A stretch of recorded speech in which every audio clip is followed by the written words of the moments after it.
Welcome to day 120 on the trail. We have four readings for today from John 6, verse 60 through 7 9, Numbers 29, verses 1 through 40, the 105th Psalm, and 1 Maccabees chapter 3, verses 1 through 26. In the Gospel of John today, we find a connection with our reading from Numbers 29 and the celebration of the Festival of Booths, or Sukkot.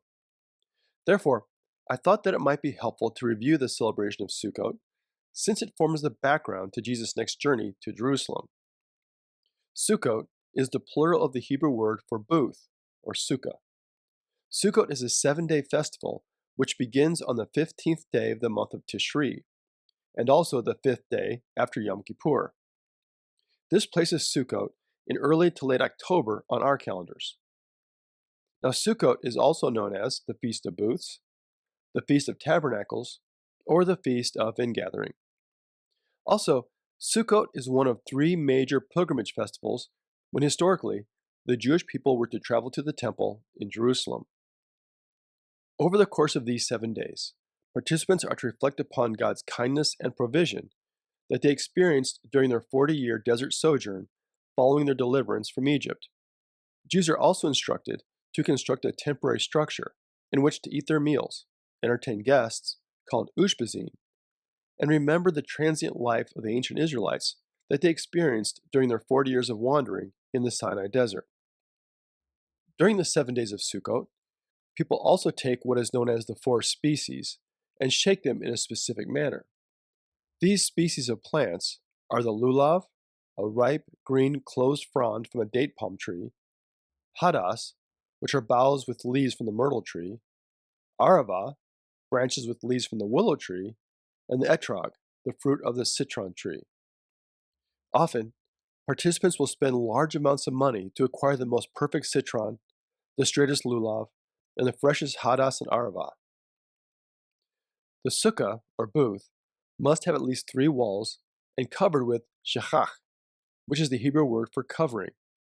This covering must be something that grew from the ground and was cut off, such as tree branches, and must not be tied down. The shechach must be placed sparsely enough that rain can get in, and preferably sparsely enough that the stars can be seen. The sukkah is meant, in part, to expose us to the elements, reminding us of our vulnerability. Now, one question that we might ask then is, why emphasize our vulnerability? After all, we dedicate a significant portion of our lives seeking security and limiting our exposure to the unknown. However, security is not found in the structures of this world. Instead, our security is first and foremost found in God, and then with the family and community which surrounds us, the community that celebrates together in a small booth, even while exposed to the uncertainties of the world. Several years ago, I taught a class to ministers in Addis Ababa, Ethiopia. There I met a nun who served with the Sisters of Charity, a congregation dedicated to serving the poor and dying, and was started by the work of Mother Teresa in India. Each day, the iron gates of their compound were unbolted to welcome those forgotten by a dark world, those who were traveling the paths of the world alone. As Sister Benedicta moved from room to room, she shared not only her life, but theirs. In silence, I watched her hold the hand of a frail man as he holds on to the last few hours of his life of suffering and vulnerability. At the door, there was a small boy rocking back and forth in a corner, curled tightly into a ball, to shut out a world of cruelty and pain. As we passed by, the sister shared with us his story of the streets, and the brutality of the bandits who took not only his few possessions, but also his eyes. Yet through the sound of her voice and her touch, he knew that he was not really alone in his world of darkness. Everyone would eventually leave that compound in Addis. Some would recover and return to the streets. Others would leave on the back of the death truck that made its daily rounds through the city streets. But the sisters in Addis made sure of one thing: no one would leave there alone. In John chapter 7, Sukkot, the Feast of Tabernacles, is approaching. However, Jesus does not want to travel to Judea because the Jewish leadership was looking for an opportunity to kill him. We saw this in John chapter 5, verse 18, after Jesus healed a lame man on the Sabbath. Now, Jesus' brothers see the Feast of Tabernacles as an opportunity for Jesus to perform miracles for the pilgrims who will be gathered in Judea.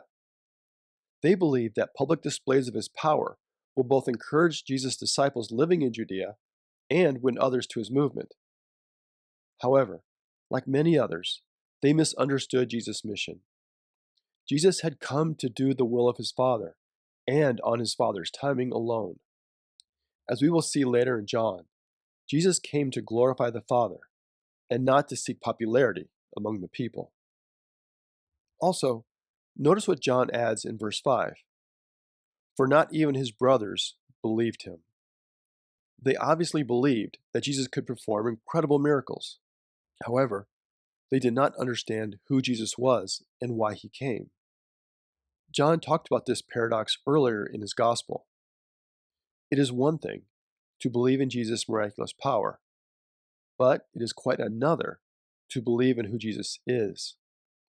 We saw this same struggle in Jesus' conversation with Nicodemus and the crowd which followed him to Capernaum after he had fed them with 5 loaves and 2 fish.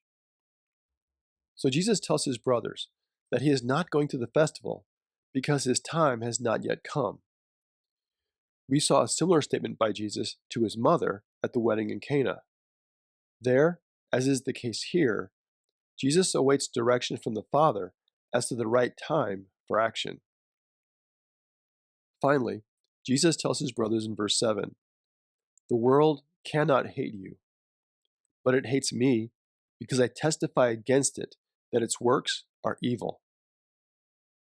This is one of the recurring themes that we find throughout John's Gospel. Jesus has come to shine light and truth into the darkness. However, those living amid the darkness prefer their darkness to the light that Jesus offers. For example, in John chapter 3, Jesus tells Nicodemus, "And this is the judgment, that the light has come into the world, and people loved darkness rather than light, because their deeds were evil. For all who do evil hate the light, and do not come to the light, so that their deeds may not be exposed. But those who do what is true come to the light, so that it may be clearly seen that their deeds have been done in God."